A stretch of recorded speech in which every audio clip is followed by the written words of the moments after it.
আজকে আমাদের হয়েছে মোচা ভাজা, তো খুব সুন্দর স্বাদের মোচা ভাজা খেতে। এই দেখো,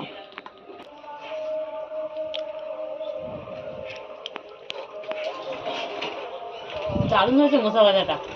চিংড়ি মাছটা আরো ভালো হতো। এবারে আমি খাবো পাট শাক দিয়ে। পাট শাক নিয়ে নিয়েছি।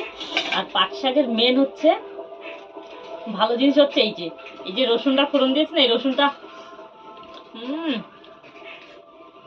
রসুনটা মুখে পড়বে আর এত সুন্দর একটা সেন্ট বেরোবে কি বলবো। তো এতেই খাওয়া হয়ে যায় এক থালা ভাত।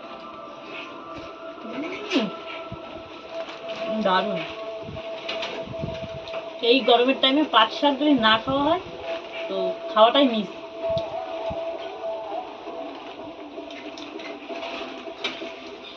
অসম্ভব সুন্দর হয়েছে। আর এই যে রসুনগুলো